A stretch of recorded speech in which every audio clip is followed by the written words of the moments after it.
Yes, good morning friends. हम बात कर रहे हैं सीरीज की। कुछ प्रॉब्लम्स मैंने छोड़े हैं। लास्ट लेक्चर में हमने किए थे प्रॉब्लम नंबर 27 तक। 20 प्रॉब्लम नंबर 28 से 31 जो है, जो आपके लिए एक्सरसाइज में दिया गया है, आपको ट्राई करना है। बाकी के सारे प्रॉब्लम्स है वो भी आपको पहले ट्राई करना है, फिर सॉल्यूशन देखना है, राइट। हम डिस्कस करेंगे प्रॉब्लम नंबर 32 में क्या दिया गया है।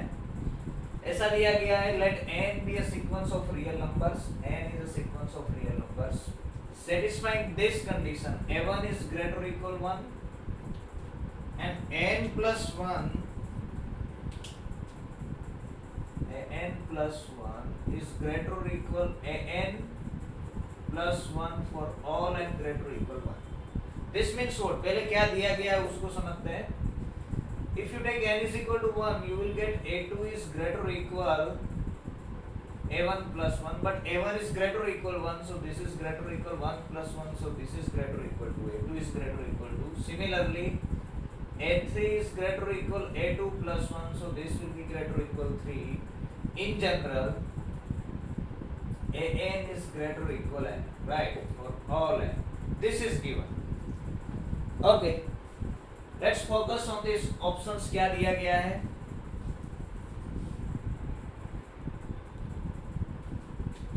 So first option says that this series summation 1 upon n square is divergent.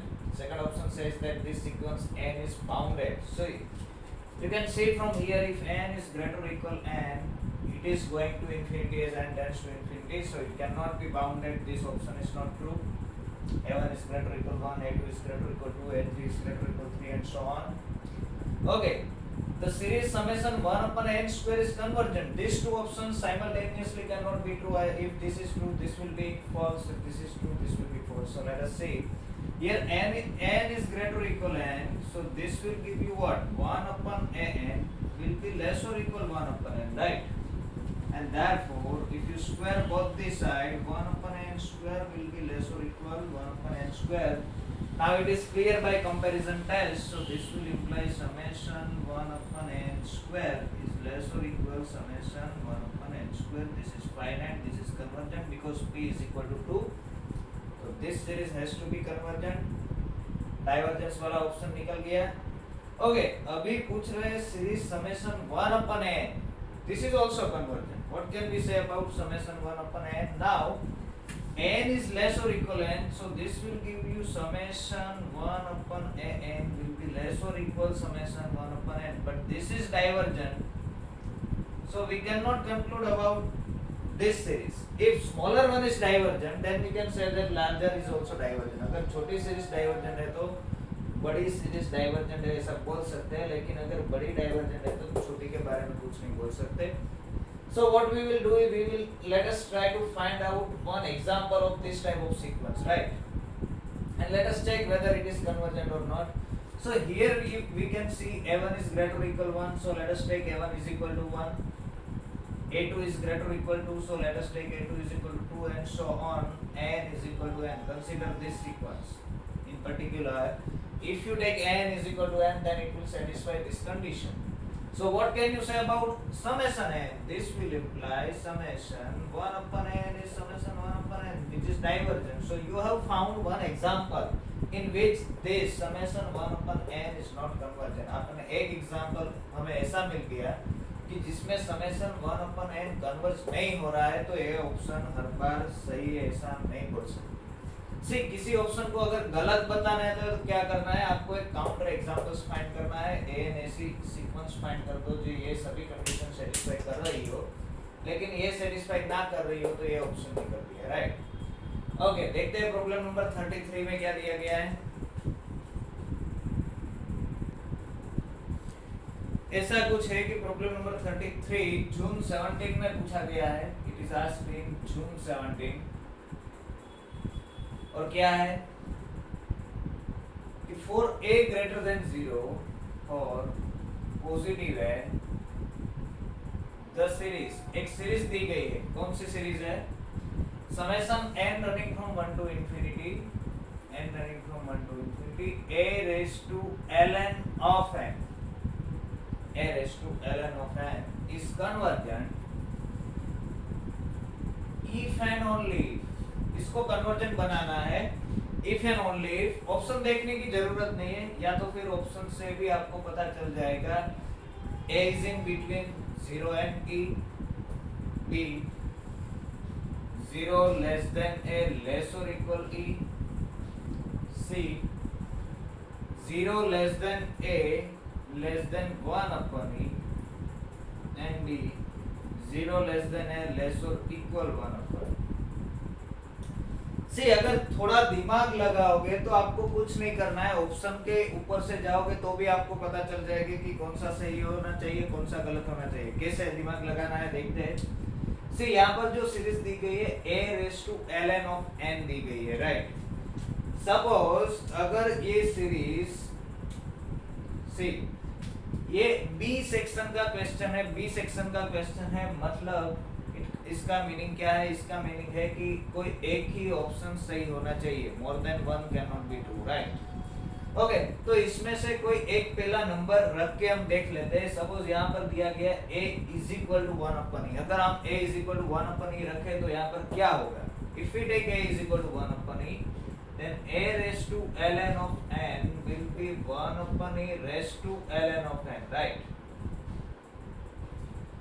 1 upon e raised to ln of n, this is what? 1 upon e raised to ln of n, and ln का base e होगा, so this is what? This is 1 upon n, right?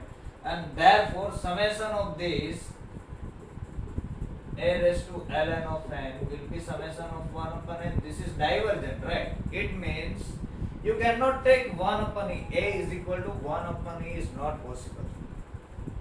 हमें क्या चाहिए? हमें this series conversion होनी चाहिए। Conversion होने के लिए हम 1 upon e नहीं ले सकते, तो ये ऑप्शन नहीं आ सकता, राइट? अगर ये ऑप्शन नहीं आ सकता तो ये भी नहीं आएगा, क्योंकि 1 upon e इसके बीच में आता है, a और e के बीच में आता है 1 upon e। May be a से भी छोटा हो सकता है, डिपेंड्स ऑन a, लेकिन अगर a 0 की नजदीक है तो 1 upon e will be less than 1। तो ये भी नहीं आ सकता, ये नहीं आ सकता, तो ये भी नहीं आ सकता, क्योंकि 1 upon e इसके अंदर है। हम 1 upon e नहीं ले सकते, तो एक ही ऑप्शन बचा है, वो आंख बंद करके आप टिक कर सकते हो। ओके, ये हुआ गेस वर्क की ऑप्शन देख के हमने देखा कि ये ऑप्शन चल रहा है कि नहीं। ओके, अब कंक्लूड कैसे करना है? सपोज ऑप्शन के हिसाब से नहीं जाना है, हमें देखना है कि ये सीरीज कौन सी है। तो लॉगरिथम की कुछ रूल्स अगर हमें पता है तो it will be an easy task for us. For example, if you want to change the basis of logarithm, see log b to the base a ऐसा दिया गया है और उसका बेस चेंज करना है, तो it will be something log b to the base c upon log a to the base c. This is a very common rule, right? Very simple. Okay, so let us try to do this. So here what I am doing is, what is given? A raised to ln of e, a raised to ln of n, sorry. ln is nothing but logarithm to the base e. It is a log to the base e, right? So what I want is, this is a raised to log n to the base e. ऐसा है, ln n is same as log n to the base e. I want to convert it in a logarithm of base a, so I am writing like this. This is log n to the base a divided by log e to the base a, right? इसको ऐसे हम लिख सकते हैं, मैं a base में convert कर रहा हूँ, यहाँ पर जो e बेस था उसको a बेस में कन्वर्ट कर रहा हूँ। ओके, इसको अभी हम ऐसे लिख सकते हैं, a raised to log n to the base a whole raised to 1 upon log e to the base a, right? लिख सकते हैं। But a raised to log n to the base a, ये क्या हो गया? ये तो n हो गया, इस सेम एज n। ऐसा है, अगर ये नंबर और ये नंबर सेम है तो it will become n। Okay, तो ये n हो गया, n raised to क्या हो गया? n raised to हो गया, इसको ऊपर ले लो, या तो फिर हाँ ऊपर ले लो, तो ये क्या हो जाएगा? ये हो जाएगा log a to the base, because ऐसा है, this is standard rule, you know that, right? 1 upon log a to the base e is same as log e to the base a is same as log a to the base e.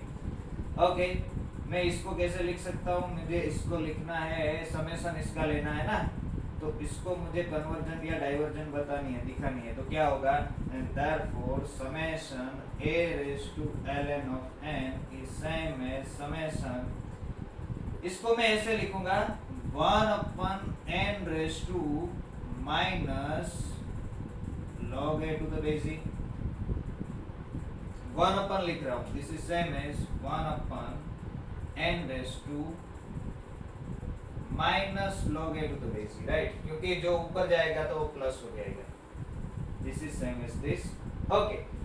Now what we know is this is equal to, let me write one more term, this is equal to n raise to log 1 upon a to the base e, ये जो -1 है ना, इसको मैंने ऊपर जाने दिया, okay. This is p series and this is convergent, p series is convergent if and only if what, p, what is p in our case, it is 1 log 1 upon a to the base e, this is convergent if and only if this is strictly greater than 1, right, this is strictly greater than 1 means what, इसको ऐसे जाने दो तो 1 upon e is strictly greater than e, or in other words what you can say is e is less than 1 upon a, और a is less than, reverse कर दो इसका, तो क्या हो जाएगा, ग्रेटर देन का लेस देन हो जाएगा, a should be less than 1 upon a, so this is our answer, a should be less than 1 upon a। कुछ नहीं किया है हमने, सिर्फ p सीरीज में कन्वर्ट किया है, या तो फिर ये a कैंसिल करने के लिए जो करना पड़े उसको किया है, और n को नीचे लाने की ट्राई की, हम जो सीरीज जानते हैं उसके फॉर्म में कन्वर्ट करने की ट्राई की है, वेरी सिंपल एग्जांपल है। Okay, let's go to next one. This is also an interesting example. Question number 34. देखो आप क्या दिया गया है क्वेश्चन नंबर 34 में। Let us write that question.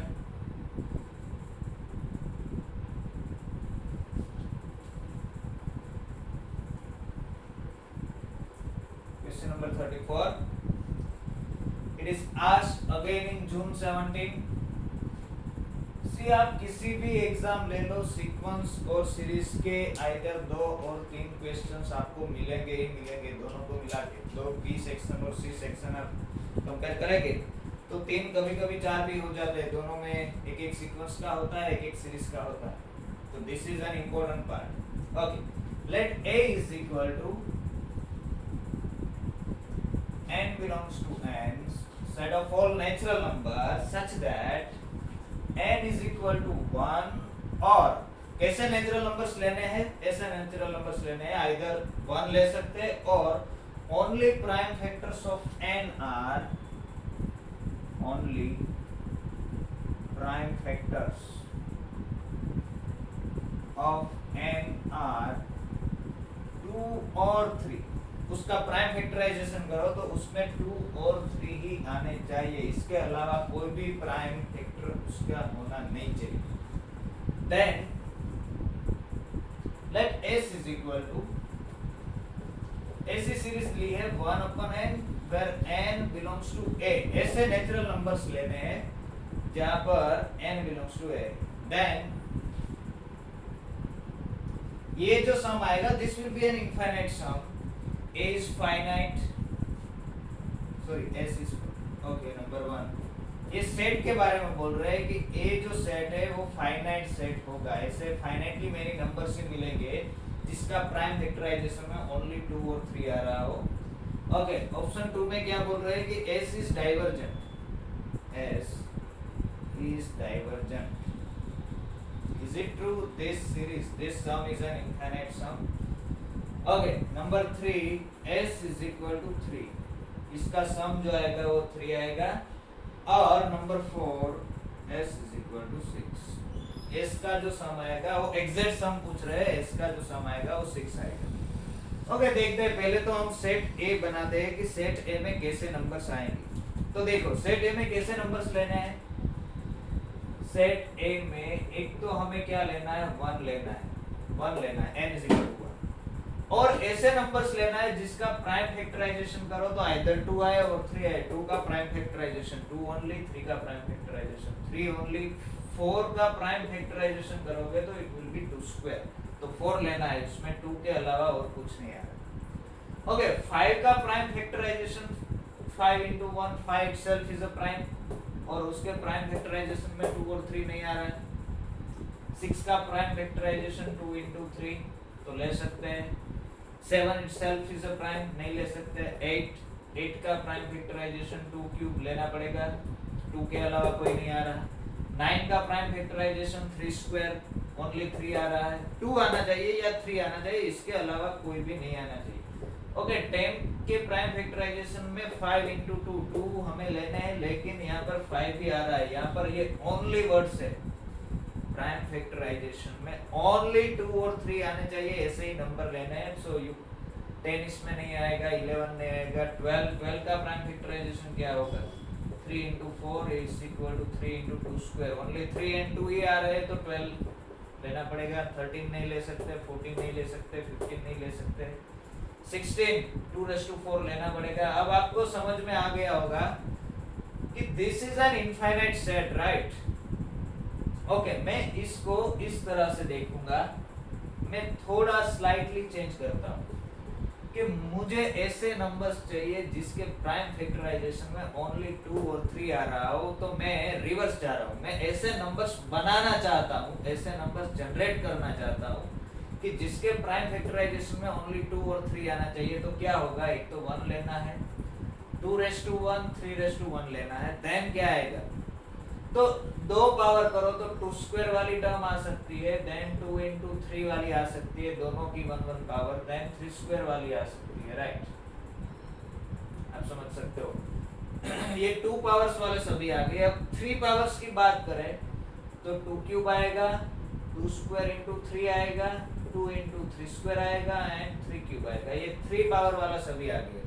इसका प्राइम फैक्टराइजेशन मैं ऐसे ही लिख रहा हूँ, ये जो नंबर होगा उसका प्राइम फैक्टराइजेशन ही है, तो उसमें 2 और 3 आएगा। ओके, 4 पावर वाला प्राइम फैक्टराइजेशन आ रहा हो तो कितने ऑप्शन है? 2/4 आएगा, या तो फिर 2 क्यूब into 3 आएगा, या तो फिर 2 स्क्वायर into 3 स्क्वायर हो सकता है, या तो फिर 2 into 3 क्यूब फैक्टराइजेशन हो सकता है, या तो फिर 3/4 हो सकता है, राइट?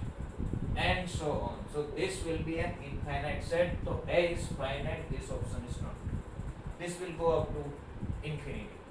जैसे 4 आए, 5 आए, 2/5, इनफैक्ट ओनली 2 आ रहे हो, ये सीक्वेंस ले लो, 2 2 स्क्वायर 2 क्यूब, ये सभी नंबर्स ये सेट में आएंगे क्योंकि उसका प्राइम फैक्टराइजेशन में ओनली 2 आएगा and this is infinite set. इसके अलावा भी काफी सारे आएंगे, 3 वाले तो अभी हमने गिने ही नहीं है, right?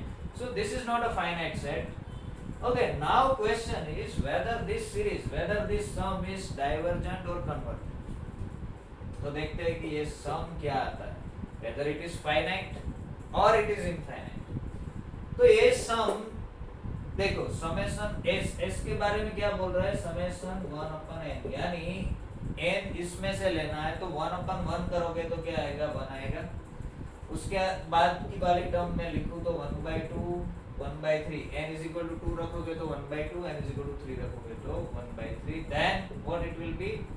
1/4. Let me write it 1/2 square, 1/2 into 3, 1/3 square, right?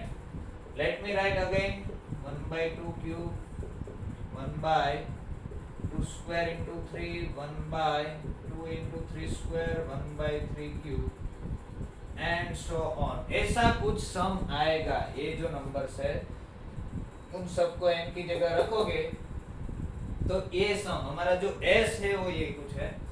Okay, तो मैं इसको ऐसे लिखना चाहूंगा, देखो अभी ये कन्वर्जेंट है, डाइवर्जेंट है, नहीं है, वो हमें कुछ पता नहीं है, हम देखते हैं क्या होता है, राइट? अभी मैं रीअरेंज कर रहा हूँ, कर सकते नहीं कर सकते वो सब बाद में सोचेंगे, अभी देखते हैं क्या होता है। ओके, तो पहले तो मुझे ये सम फाइंड करना है, तो मैं इसको ऐसे लिखूंगा 1 + 1/2 + 1/2 स्क्वायर + 1/2 क्यूब + 1/2/4, ये सभी टर्म्स उसमें आएगी। ये फर्स्ट वन मैंने ले ली 1/2 1/2 स्क्वायर 1/2 क्यूब 1/2/4 वाली, ये वाली जिसमें 3 ना आ रहा हो, राइट? ओके, नेक्स्ट टर्म कौन सी ले रहा हूँ, ये 1/3 वाली ले रहा हूँ, तो ऐसा कुछ आएगा 1/3 इसमें आएगा, देन ओके 1/3 जिसमें से कॉमन आ रहा हूँ ऐसा ले रहा हूँ. Okay let me rearrange this term so that you can understand. Okay ये टर्म्स ले रहा हूँ 1/3 वाली, देन 1/2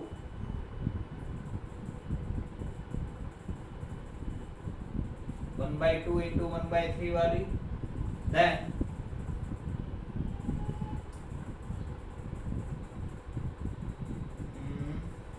कौन सी, ये सभी हमने ले ली फर्स्ट राउंड में, जिसमें से कुछ कॉमन ना आ रहा हो.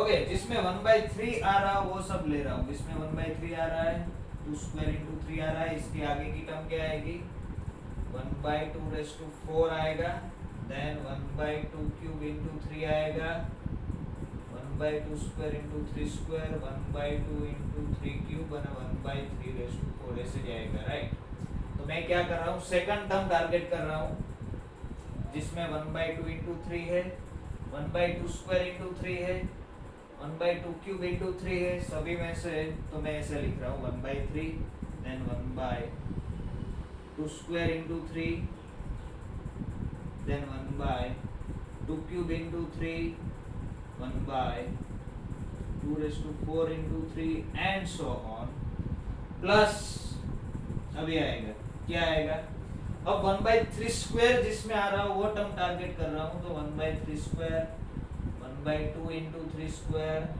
1/2 into 2 square into 3 square, 1/2 cube into 3 square and so on.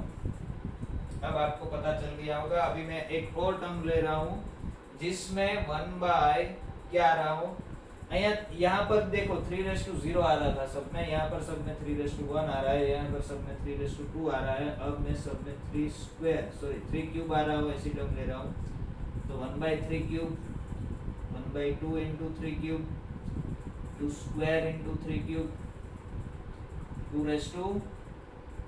2 cube into 3 cube and so on. 3 cube common रहेगा सब में. ओके तो ये सम क्या हो गया, अब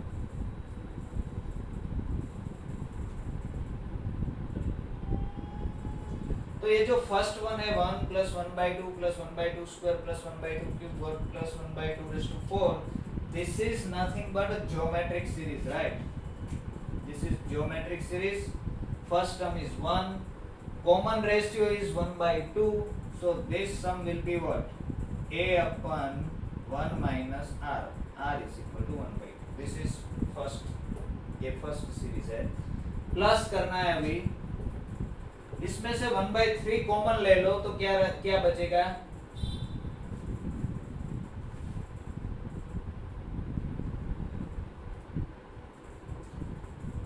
यहाँ पर एक टर्म और आएगी 1/3 प्लस 1/2 into 3 भी आएगी ना. 1/3 कॉमन ले लिया तो क्या बचेगा 1 + 1/2 + 1/2 square + 1/2 cube and so on. Okay ये जो सभी टर्म्स है उसमें से हम क्या कॉमन लेंगे, 1/3 स्क्वायर कॉमन आएगा, क्या बचेगा 1 + 1/2 + 1/2 square. You can write this in summation form also. Okay next one में से क्या कॉमन आएगा, 1/3 cube, 1 + 1/2 + 1/2 square and so on. Right ये वाला और ऐसे बढ़ता ही चला जाएगा. ये सम क्या हो गया 1 - 1/2, तो ये हो गया 1/2, 2 ऊपर जाएगा तो ये 2 हो गया, 2 + 1/3 times this some is again 2 plus 1/3 square times again 2 plus 1/3 cube times again 2 and so on. 2 सब में से कॉमन आ जाएगा, क्या बचेगा 1 plus 1/3 plus 1/3 square and so on. This is nothing but 2 times. This is again a geometric series. So 1 upon 1 minus r. R is 1/3. So what you get is 3 अगर LCM ले लो तो 3 ऊपर जाएगा, 3/2, 2 will get cancelled and this sum is 3. It is right. It cannot be 6. It cannot be divergent. अब अगर आप देखना चाहो तो इसको आप ऐसे देख सकते हो, this is nothing but this series is of this form, this is summation 1 upon 2 raised to m into 3 raised to n, m running from 0 to infinity, n also running from 0 to infinity. Or you can write like this, it is the product of two series is summation 2 raised to m, you can write n, sorry 1 by 2 raised to n, n running from 0 to infinity into summation n running from 0 to infinity 1 by 3 raised to n.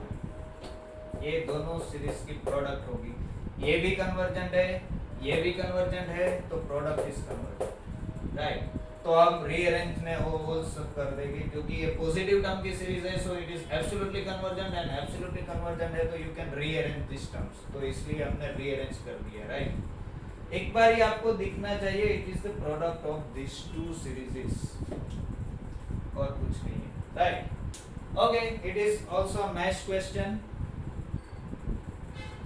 ये सब question करने से आपका logic generate होगा, आपके दिमाग में procedure होनी चाहिए कि ऐसा अगर क्वेश्चन आया तो किस हिसाब से जाना है और क्या करना है। थोड़ा आप एनालाइज करोगे, थोड़ा सेट के एलिमेंट्स लिखोगे और इसको सीरीज को बनाने की ट्राई करोगे तो आपको दिखेगा 10-15 टर्म्स आपको लिखनी पड़ेगी।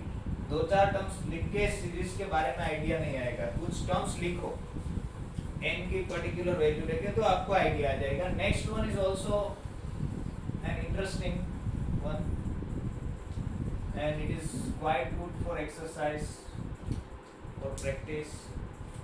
ऐसा दिया गया है, the difference log 2 minus the difference log 2 minus this sum. देखो आपको यहाँ पर क्या सीखना है कि कैसे, कहां पर फोकस करना है, प्रॉब्लम को कहां से पकड़ना है, ये आपको सीखना है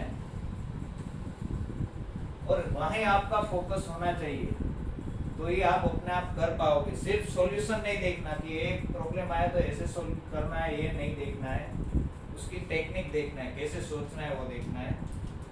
तो ऑप्शन दिए गए, this difference is a less than 0,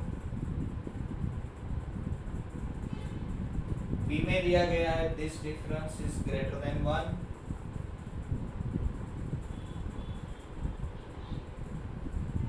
option C में दिया गया है लेस देन,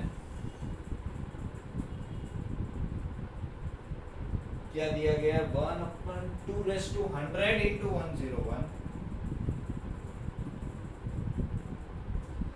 और ऑप्शन डी में दिया गया है इट इज ग्रेटर देन,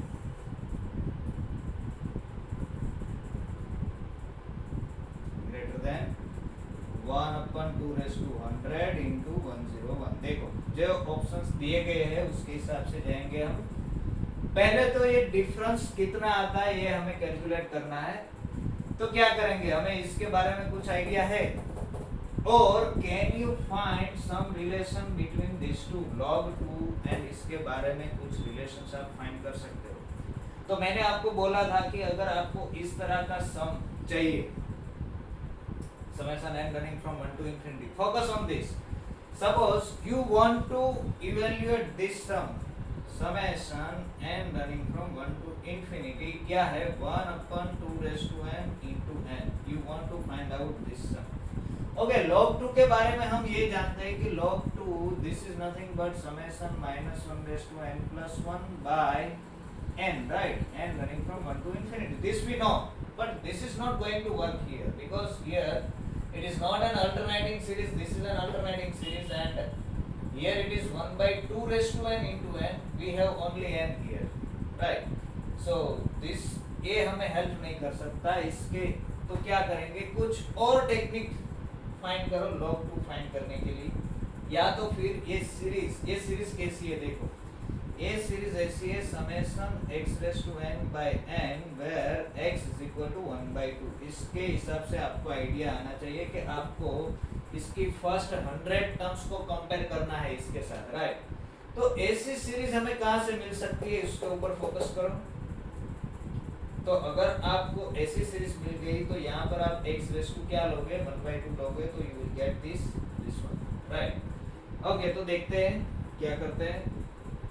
मैं यहाँ से स्टार्ट करूंगा। What I know is this is my favourite sequence, so I am using this 1/1 minus x is nothing but summation x raised to n running from 0 to infinity, or you can write like this 1 plus x square and so on whenever mod x is less than 1. This is geometric series with common ratio x, and its sum will be 1/1 minus x. We want x raised to n by n here, right? This series is what? If you take x is equal to 1/2, then x raised to n by n. और हमने पहले भी discuss किया था, अगर नीचे n चाहिए तो क्या करना पड़ेगा, इसका इंटीग्रेशन करना पड़ेगा। सो इंटीग्रेटिंग बोथ साइड्स,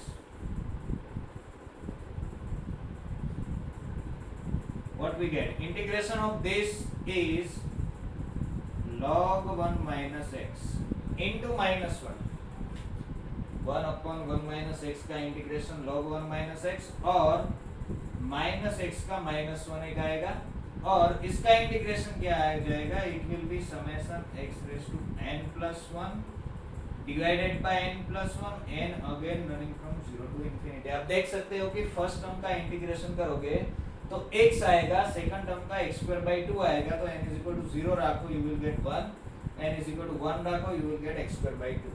पहली दो टर्म कंपेयर कर लो, सही आ रही है तो ताकि आपको पता चलेगा कि यहाँ इंडेक्स कहाँ से रन करनी है, right. Okay. What we want x raised to n by n. So let me replace here n by n minus 1. Replacing n. n की जगह मैं क्या रिप्लेस कर रहा हूँ, n minus 1 रिप्लेस कर रहा हूँ। n minus 1 रिप्लेस करोगे तो n minus 1 plus 1 यहाँ पर n हो जाएगा, n minus 1 plus 1 यहाँ पर n हो जाएगा। यहाँ पर भी n की जगह n minus 1 रिप्लेस करना है। n running from 0 to infinity था, वो क्या हो जाएगा, n minus 1 running from 0 to infinity, or you can say n is equal to 1 to infinity, right? Okay, ये minus 1 को मैं ऊपर ले लेता हूँ, तो ऐसा कुछ आया minus of log 1 minus x is equal to summation n running from 1 to infinity x raised to n by n. This is what we want. So take x is equal to 1/2. So taking x is equal to 1/2, what we get, minus of log 1 minus 1/2 is equal to summation n running from 1 to infinity 1/2 raised to n into n. 1 minus 1/2 is 1/2, और minus को ऐसे ऊपर जाने दो तो you will get log 2. log 2 is equal to this, right? तो अब हमें ये रिलेशन मिल गया कि log 2 है वो क्या है, summation n running from 1 to infinity का सम है। तो let us write down this. अब आपको ये याद रख लेना है कि इसका सम log 2 आ रहा है। अगर आपको ये याद है तो एग्जाम में आपका इतना टाइम बच जाएगा, राइट। और याद नहीं रखना है तो ये सीरीज का पैटर्न देखो, x raise to n by n आ रहा है, उसके ऊपर उसके हिसाब से भी आप जा सकते हो। So what we get is this log 2 is equal to summation n running from 1 to infinity 1 by 2 raised to n into n. This both are equal. Okay, what we want the difference of first 100 terms, log 2 minus first 100 terms. So let me write it like this. This will imply log 2 is equal to summation n running from 1 to infinity है, मैं इसको ऐसे लिख सकता हूँ 1 to 100 and then what 1012 कहाँ तक, infinity तक, 1/2 raised to n into n। ये जो 1 to infinity तक जा रहा था उसको मैंने दो पार्ट्स में डिवाइड किए, 1 to 100 फर्स्ट पार्ट, क्योंकि हमें इस तरफ लेना है, हमें ये डिफरेंस चाहिए, इसको हमें इस तरफ ले जाना है। तो this difference log 2 minus summation n running from 1 to 100 1 upon this difference is what? This difference is this. Say summation n running from 101 to infinity 1 upon 2 raised to n into n, right? So clearly, obviously, this every term here is a positive term, so this is greater than 0, right? So it cannot be less than 0. First option is not true. This difference cannot be less than 0. You can see from here, this is a series of positive terms. So either it could be greater than 1, it may be less than this, it may be greater than this. We have no idea, but it cannot be less than 0, we are sure, right? Okay, now focus on these options. Okay, what we want something here 101, 101 common and 2 raised to 100 और 101 के साथ हमें compare करना है. So let us do just approximation, क्योंकि हमें exact answer नहीं चाहिए, हमें ये किससे बड़ा है किससे छोटा है चाहिए. तो मैं इसको थोड़ा एक्सपांड करता हूँ जिससे आपको दिखे. तो this will be what 1 upon 2 raised to 101 into 101 first term. Second term will be what 1 upon 2 raised to 102 into 102. Third term will be 1 upon 2 raised to 103 into 103 and so on, right? Okay, मुझे 101 चाहिए तो मैं क्या करूंगा,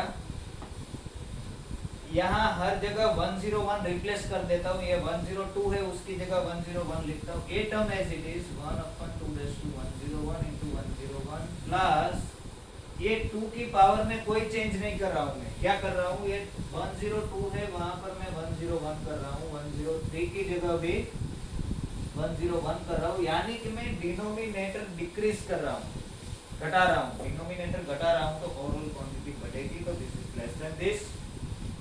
समझ में आया? Yes, good. Okay, इसमें से 101 अगर कॉमन ले ले तो दिस विल बी व्हाट. अब मैं इसको निकाल देता हूँ और यहाँ पर लिखता हूँ. So this quantity is again is equal to, सभी में से you can take 101 common. What is remaining is 1 upon 2 raised to 101, then 1 upon 2 raised to 102, 1 upon 2 raised to 103 and so on, right? Again take 1 upon 2 raised to 101 common. So what it will be? It will be 1 plus 1 by 2 plus 1 by 2 square plus 1 by 2 cube and so on. This is nothing but a geometric series with common ratio 1 by 2. So it is convergent and its sum is a upon 1 minus r. A is equal to 1, r is equal to 1 by 2. This is what? This is 2. 1 minus 1 by 2 is 1 by 2. 2 will go up. So 2 upon this, and this is nothing but 2 upon 101 into 2 raised to this. This is what? 2 upon 101 into 2 raised to 100. Yeah, this quantity is less than this, right? So this quantity is less than this one, not greater than, not greater than. समझ में आया आपको कैसे गए हम, कि हमें क्या चाहिए, हमें कंपेयर करना है दिस डिफरेंस को. किसके साथ कंपेयर करना है? इसके साथ कंपेयर करना है. ऑब्वियसली अगर आपके सामने आ जाए एग्जाम में तो डायरेक्टली आइडिया नहीं आएगा, बट थोड़ी प्रैक्टिस करोगे तो आपको समझ में आ जाएगा कि ऐसा कुछ है 100 टर्म से, मीन्स इसका एक्सपांशन ऐसी सीरीज में मिलना चाहिए. और सीरीज की पैटर्न देखो क्या है. 1/2 बोल दो इसको, 1/2 को x बोल दो तो it is x raised to n by n. वो सीरीज में एक्सपांशन फाइंड करना है, सिंपल, राइट? ओके, देखते हैं next question.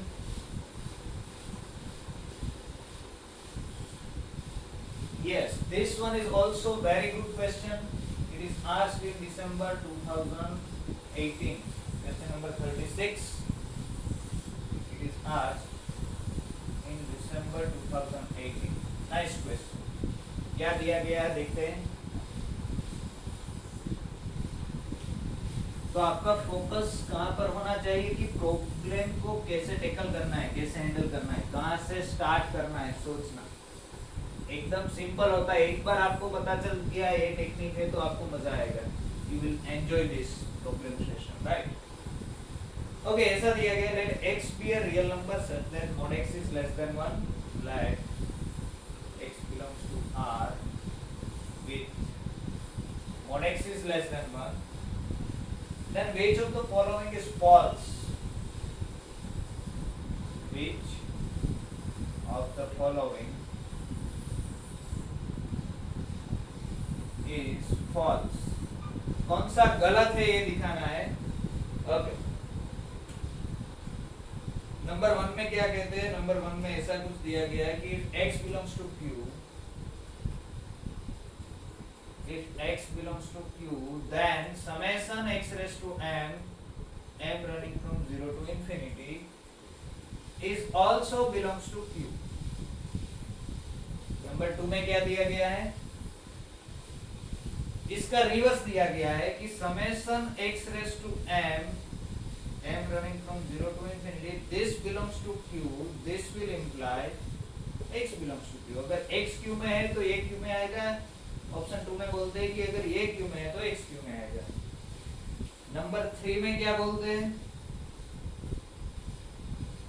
if x is not in q, if x is not in q, then does not belongs to q, then this sum, summation m x raised to m minus 1, m again running from 0 to infinity or greater or equal 0, this does not belongs to q. अगर x q में नहीं है तो ये q में नहीं है।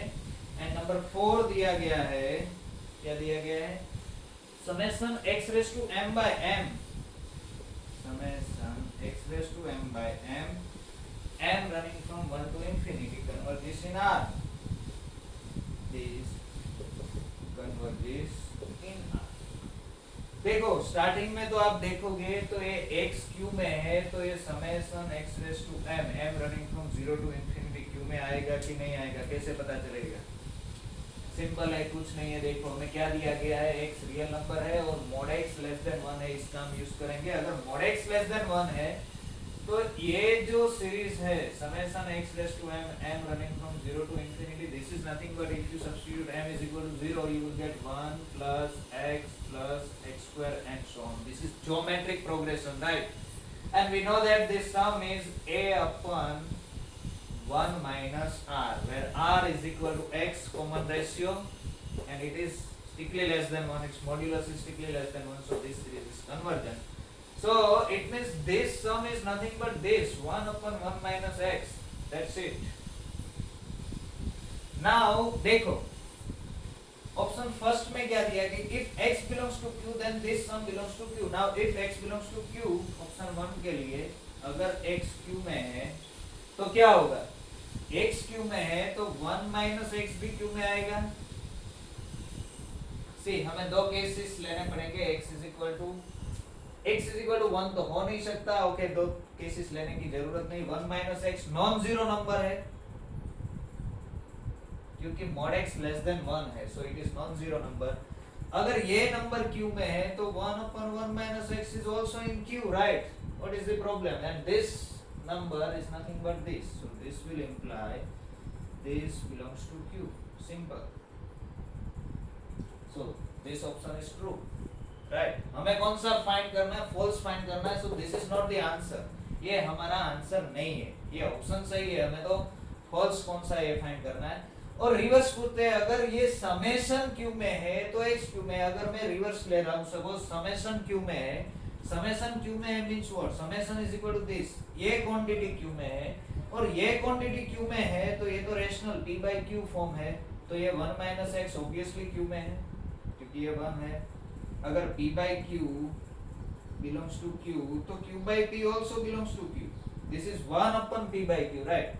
तो 1 अपन इसका करोगे तो ये क्या आ जाएगा? 1 minus x is in q. If 1 minus x is in q तो इसका -1 कर दो, इसमें -1 ऐड करो, q is a field, right? So -1 add करो तो ये q में ही आएगा, -1 ऐड करो तो -1 plus 1 will get cancelled, -x belongs to q। अगर -x q में है तो x भी q में है, तो this is if and only, so this option is also true, right? Simple है।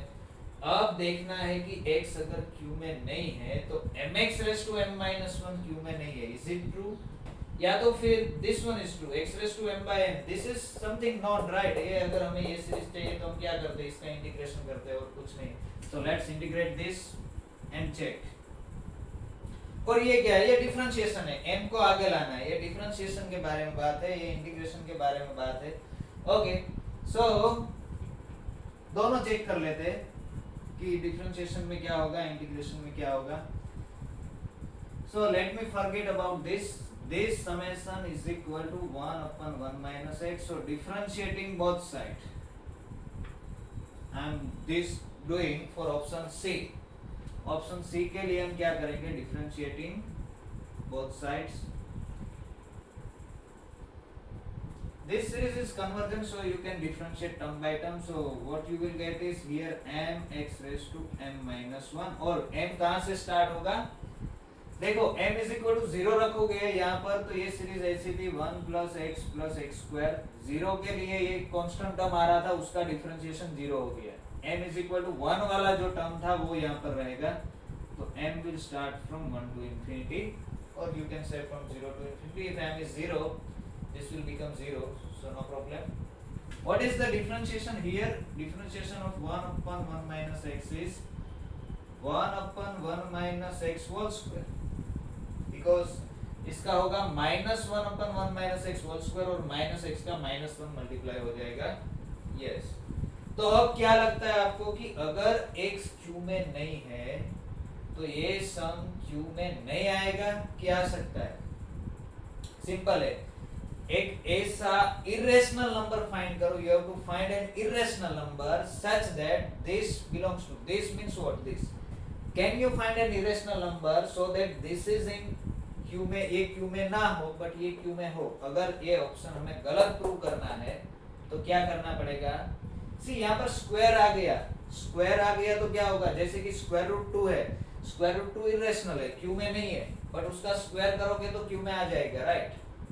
तो इसके हिसाब से हमारी होप बढ़नी चाहिए. ऐसे हमें दिखना चाहिए कि अगर कोई नंबर q में नहीं है तो उसका स्क्वायर तो q में आ सकता है, जैसे कि root 2, square root 3, there are lots of numbers, right? So ऐसे नंबर हमें मिल सकते हैं कि जो नंबर q में नहीं हो बट उसका स्क्वायर या उसका मॉडिफिकेशन करके उसका स्क्वायर हम q में ला सकते हैं. तो ये क्या है, x q में नहीं है. अगर x q में ना हो तो ये means what, 1 upon 1 minus x whole square q में नहीं आएगा. तो ऐसा जरूरी नहीं है. So take here let us take x is equal to 1 minus x हमें चाहिए ना, तो मैं क्या ले रहा हूँ, 1 minus x is equal to, say let us take 1 minus x is equal to root 2. तो x क्या हो गया, x is equal to 1 minus root 2. Let us take x is equal to 1 minus root 2, then x does not belongs to q, क्योंकि square root 2 q में नहीं है. If you take x is equal to 1 minus square root 2, then x does not belongs to q, but this sum is 1 upon 1 minus x whole square, and this is what, 1 minus x is equal to root 2, so this is root 2 square, and this is 1 by 2, this belongs to q. तो ये q में ना हो तो ये q में नहीं आएगा, ऐसा जरूरी नहीं है. ये क्या है, ये सम ही है, राइट? तो ये q में आ सकता है, तो दिस इज नॉट ट्रू. समझ में आ रहा है आपको? सिंपल है. ओके, ये भी हम देख लेते हैं कि यहाँ पर क्या करना है, हमें इंटीग्रेशन करना पड़ता है, और integration convergent in r. We know that if this is convergent then its integration. Integrate करोगे तो x raised to m plus 1 by m plus 1, it will converge to log of something, right? And mod x less than 1 है, so log will be defined. This power series is convergent for mod x less than 1. Integrate कर दो तो ये क्या आ जाएगा, simple है. Integrating you will get here x raised to m plus 1 by m plus 1. I am running from 0 to infinity, और सामने क्या आ जाएगा, integration of this is log 1 minus x, और minus 1 to minus 1. This is defined for mod x less than 1. इसको define होने में कोई प्रॉब्लम नहीं है. अगर ये कन्वर्ज नहीं हो रही हो तो यहाँ ये डिफाइन नहीं होगा, तो ये कन्वर्ज नहीं हो रही, तो this is conversion, so this is true. Again one of the nice question. देखते हैं आगे, next one.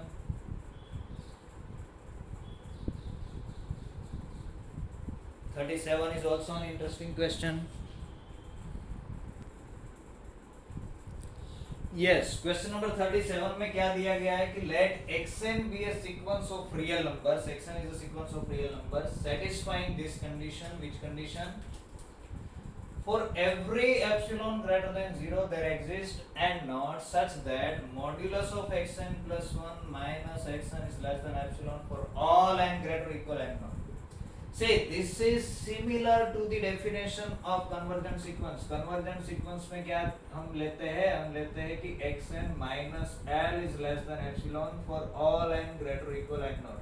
For given epsilon, if there exists n not such that this thing happen, then we say that xn is converges to l. But what is given here? It is given that, और से Kosi sequence में क्या लेते हैं? Kosi sequence में ऐसे लेते हैं xn plus p minus xn is less than epsilon for all n greater or equal and not, and for all p greater or equal 1. This should be true. अगर कोई सीक्वेंस ये कंडीशन सेटिस्फाई करती है, for each epsilon if you can find n not such that this thing happen, then we say that it is Kosi. तो आपको लगेगा कि ये तो कोसी जैसा ही है, यहाँ पर सिर्फ 1 है. तो देखो ये कोसी सीक्वेंस में क्या होना चाहिए? p is equal to 1 के लिए तो सही होना ही चाहिए, 2 के लिए भी सही होना चाहिए, 3 के लिए भी सही होना चाहिए. p is equal to 5 ले लो, p is equal to 10 ले लो, p is equal to 1000 ले लो, p is equal to 10,000 ले लो. This should be true for every p. ये this is not true for every p. This is only true for p is equal to 1. So this is particular case of Kosi sequence.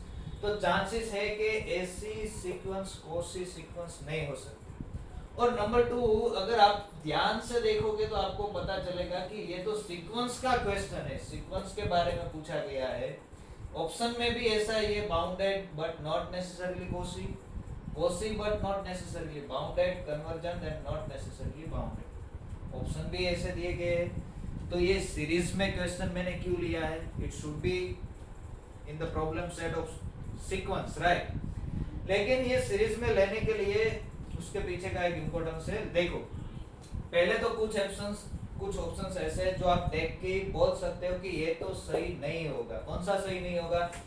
For example we know that कोई भी sequence अगर कोसी है, real sequence Kosi है, तो वो convergent होगी.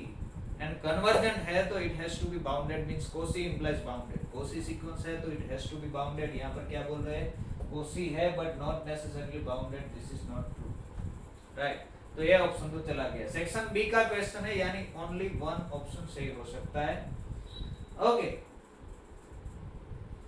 तो अब बचे क्या? Bounded but not necessarily Kosi. ये सही हो सकता है क्योंकि ये कोसी के जैसा दिख रहा है, लेकिन कोसी का पर्टिकुलर केस है, एज मैंने बताया कि p is equal to 1 वाला. अगर सभी p के लिए हो जाए तो ये कोसी हो सकता है. और अगर कोसी है तो बाउंडेड तो होगा, या तो फिर ऐसा भी हो सकता है बाउंडेड हो पर कोसी ना हो, तो ये हो सकता है. कन्वर्जेंट भी हो सकता है, नॉट नेसेसरली बाउंडेड भी हो सकता है, अभी कुछ भी हो सकता है. अब आपको क्या लगता है? Can you find out a sequence satisfying this condition which is not convergent? Okay, so let us try to find out. We know in fact this type of sequence. देखो हमें क्या करना है? xn plus 1 minus xn, ये sequence की दो term के बीच का जो गैप है वो डिक्रीज करना है as much as possible we can, right? So we know that. Let us take what? Consider the sequence. Actually you should think over this sequence. ये आप सॉल्यूशन डायरेक्टली मत देखिएगा, पहले आप अपने आप बनाने की ट्राई करें. मैं आपको बोल रहा हूँ कि ऐसी मिलेगी कि जो बाउंडेड ना हो, ऐसी मिलेगी. Just try to construct that type of sequence. Okay, इसके लिए हम ये जानते हैं, consider the sequence xn is equal to summation 1 upon k running from 1 to n. I am taking the sequence of partial sums, right? What is x1? x1 is equal to 1, x2 is equal to 1 plus 1 by 2, x3 is equal to 1 plus 1 by 2 plus 1 by 3 and so on. What is xn? xn is equal to 1 plus 1 by 2 plus 1 by 3 up to 1 by n. This you know. And we know that this sequence is not convergent. Because why this is not convergent? If you take limit n tends to infinity, this will be summation 1 upon n, which is divergent. n running from 1 to infinity is divergent. This is sequence of partial sums of this series summation 1 by n, right? इसकी partial sum की sequence है. ये series divergent है तो उसकी partial sum की sequence भी divergent है. This is a divergent sequence. We know that. Okay. Can we find out n naught for each epsilon? Does this sequence satisfy this condition? Yes, it is. Now, for given epsilon greater than 0, we want to find some n naught so that xn plus 1 xn less than epsilon हो जाए. तो let me estimate this xn plus 1 minus xn, ये क्या हो गया, xn plus 1 में क्या होगा, 1 plus 1 by 2 plus 1 by 3 up to कहाँ पर जाएगा, 1 by n and 1 by n plus 1 तक जाएगा। उसमें से आपको क्या सब्सट्रैक्ट करना है, xn सब्सट्रैक्ट करना है, xn सब्सट्रैक्ट करना है, तो 1 plus 1 by 2 and so on 1 by n, right. So 1 by n वाली टर्म कैंसिल हो गई, ये आ गया 1 upon n plus 1 and we know that this 1 upon n plus 1 is tending to 0 as n tends to infinity, so this will be less than epsilon, and we know that, or since 1 upon n plus 1 this is going to 0, convert this to 0, there exists n naught, एक n naught ऐसा मिलेगा such that क्या होगा, 1 upon n plus 1 is less than epsilon for all n greater or equal n।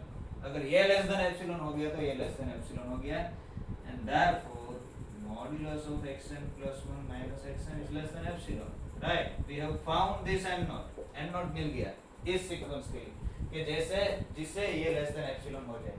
Now what can you say about this sequence, but sequence xn, let me write here, but sequence xn is the sequence of partial sums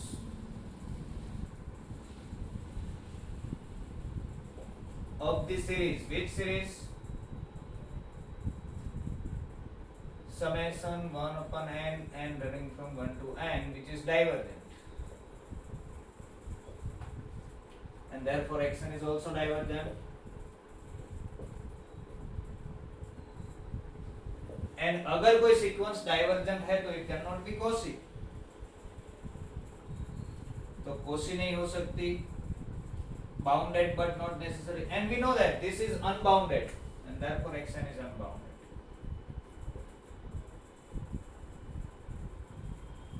or in fact it is going to infinity, so it is not necessarily bounded, convergent नहीं हो सकती, कोसी भी नहीं हो सकती, अगर convergent नहीं है तो कोसी नहीं हो सकती, bounded but not necessarily, it is not bounded, right? Yes, next one, yes, question number 38, and this is the last question we are going to discuss here। इसके आगे जो आपका questions वो सब हम लाइव सेशन में डिस्कस करेंगे, या तो ग्रुप में आप अपलोड कर सकते हो आपके questions, उसमें भी हम सोल्व कर सकते हैं, खास करके लेटेस्ट एग्जाम के जो क्वेश्चंस है, नेट एग्जाम के लेटेस्ट यानी कि 19 और 20 के, तो वो आप डिस्कस कर सकते हो।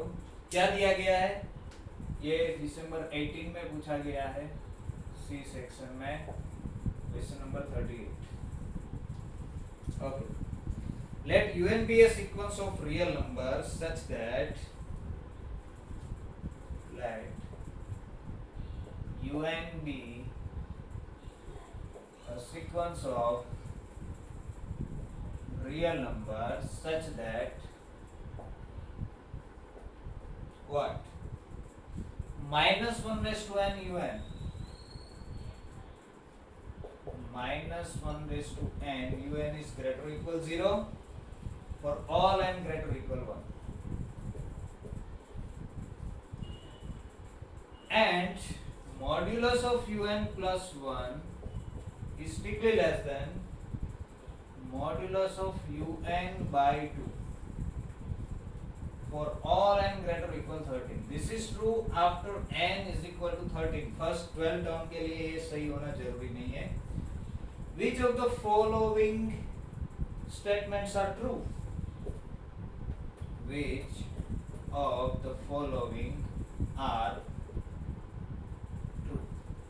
Okay, first option है summation un does not converge in R, summation un does not converge in R। Number 2 है second option, summation un converges to 0, summation un converges to 0। Number 3 है summation un converges to a non zero real numbers. Okay, यहाँ पर n greater equal 13 से दिया गया है।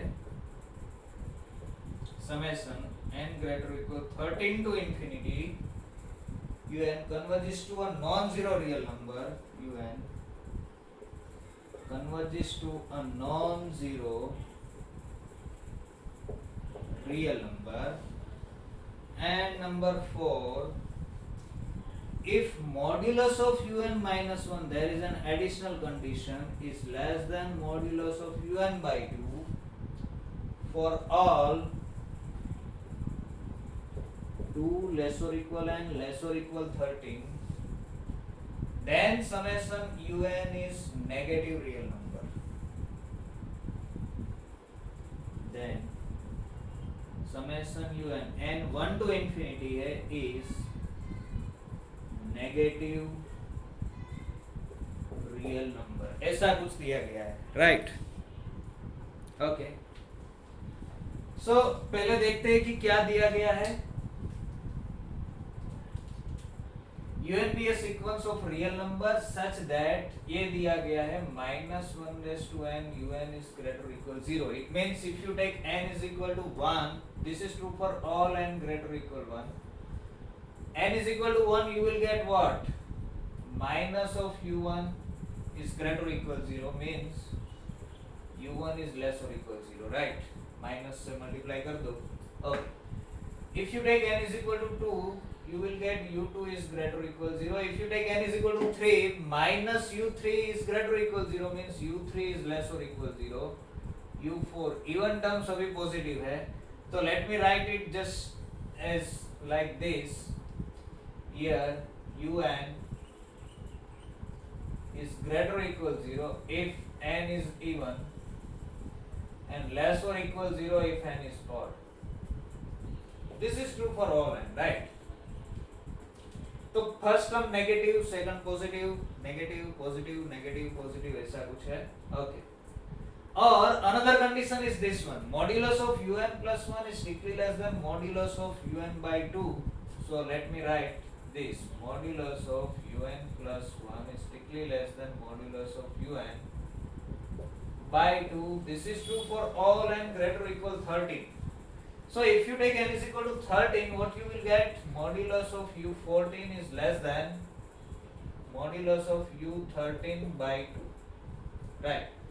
Modulus of u15, if you substitute here 15, is less than modulus of u14 by 2. N is equal to 14. If you take n is equal to 14, okay, but modulus of u14 is less than modulus of u13 by 2, so this will be less than modulus of u13 by 2 square.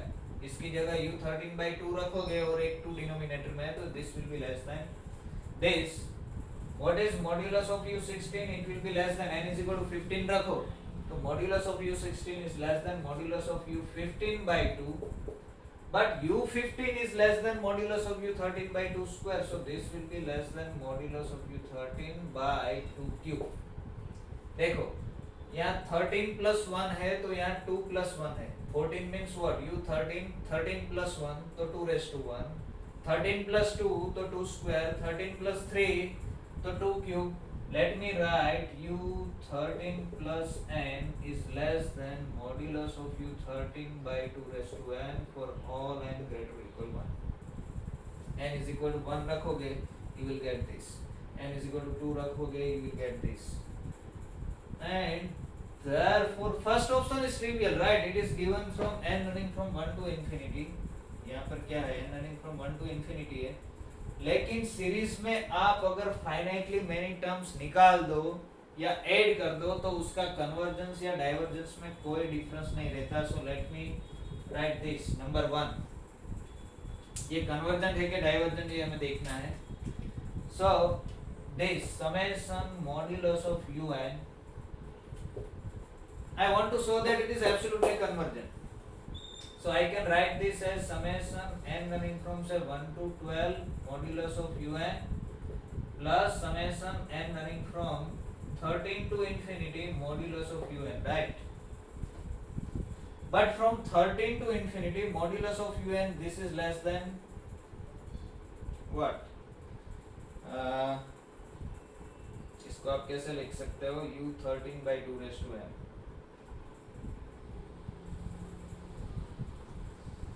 n is equal to 13,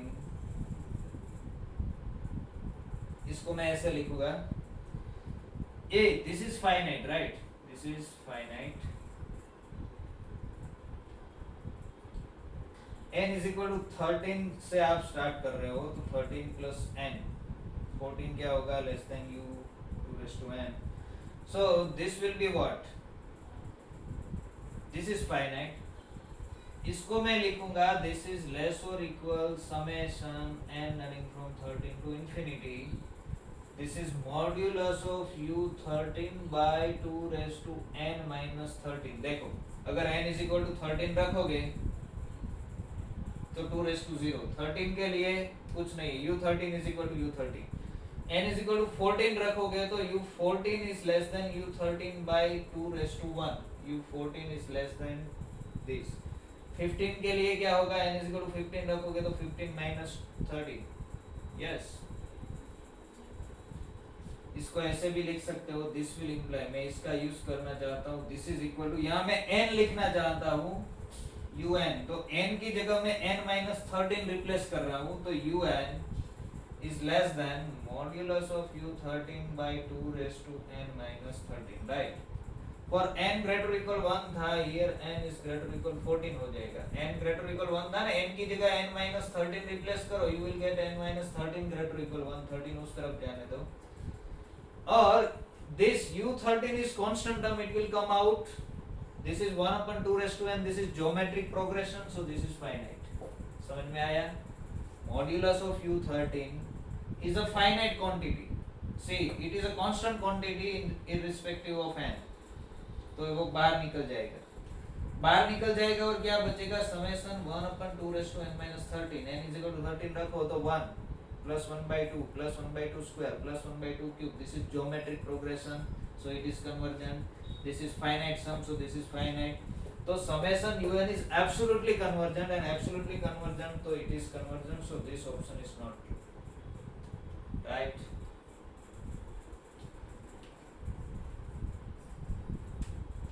okay आगे पूछ रहे हैं कि summation un converges to 0, convergence तो हो गई, अब कहां पर कन्वर्ज हो रही, 0 पर हो रही है या नॉन 0 पर कन्वर्ज हो रही, कहां से देखना है, ये फर्स्ट 12 टर्म को निकाल के 13 से आपको देखना है, ये दोनों ऑप्शंस आपको ट्राई करना है कि कहां पर कन्वर्ज हो रही है, whether it is going to 0 और it is going to a non 0 number, ये आप ट्राई करना, इसके लिए आपको इसका यूज करना पड़ेगा, इसका और इसका दोनों का, राइट। अब इसमें क्या दिया गया है ये देखो, ये कंडीशन देखते हैं ऑप्शन फोर्थ के लिए, ऑप्शन फोर्थ के लिए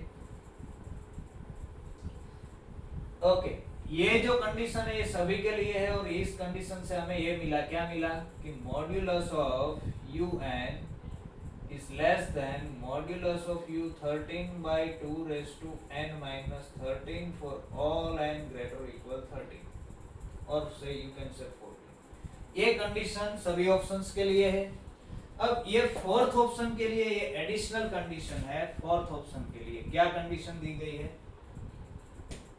ओके तो ऐसा दिया गया है कि modulus of un minus 1, let me write in black because it is different, see इससे रिवर्स कंडीशन है, यहाँ n+1 था, यहाँ n था, एक कम था, यहाँ n-1 है, यहाँ n है, so this is less than what, modulus of un/2 for 2 less or equal n less or equal 13, right, it means if you take n is equal to 2, what you get, modulus of u1 for n is equal to 2, this will be this, from here you will get what, या तो फिर इसको ऐसे रखो, 13 से start करो, u n is equal to 13 substitute करो, तो what you will get u12 is less than modulus of u13/2, right,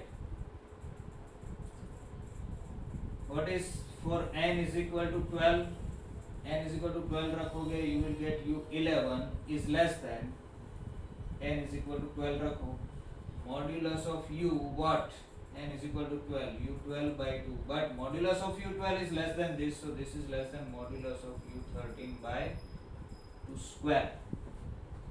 So u11 is less than modulus of u13 by 2 square. n is equal to 11 रखो तो यहाँ पर क्या होगा, u10 is less than, n is equal to 11 रखो तो you will get u11 by 2, but u11 is less than modulus of this, so this is less than modulus of u13 by 2 cube and so on. इससे छोटा होगा, ऐसा कुछ मिल रहा है हमें, राइट? अब आपको क्या देखना है, summation this is a negative real number, summation un देखना है, n running from 1 to infinity, and this is what, this is u1 plus u2 plus u3 up to u12, u13, u14, u15 and so on. सभी terms, ये वाली भी सभी 13 से आगे वाली जो है वो u modulus of u13 by this से छोटी है, ये जो सभी टर्म्स है ये भी modulus of u13 by this से छोटी है. अब आपको डिसाइड करना है कि क्या होगा, राइट?